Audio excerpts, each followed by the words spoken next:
If you look in the life of the Messenger of Allah, he gave people hope. He made them feel special. There was a woman who lived in Medina. She was of African origin, and you know what she would do? You know what her duty was? Is that she would clean the masjid. That was her only duty, was to clean the masjid. So the Messenger of Allah sallallahu alaihi wasallam saw that this woman had disappeared for a number of days. She's not around. So the Prophet sallallahu alaihi wasallam asked the Sahaba radiyallahu anhum, he said, where is that woman who generally cleans the masjid? But I haven't seen her for many days. So the Sahaba radiyallahu anhum said, O Messenger of Allah, she passed away last night, and we buried her in Jannat al-Baqi. So the Messenger of Allah said, why didn't you tell me?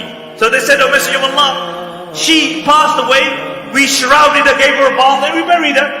Generally, if you came from African origin and you lived around that part of the world, you were actually generally came from slave background.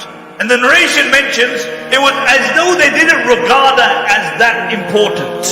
Why? Because she wasn't from the Muhajirun. She wasn't from the Ansar. She didn't give big mashwaras. She didn't give big donations. What did she do? She just cleaned the masjid. And her background wasn't of a high status. She wasn't a Qurshi.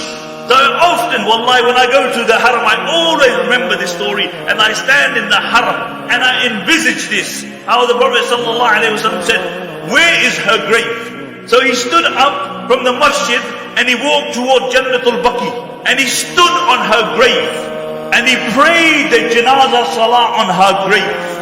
I know nobody else besides this woman that the Messenger of Allah ﷺ stood on her grave after she was buried and prayed her janazah salah. Besides this woman who cleaned the masjid.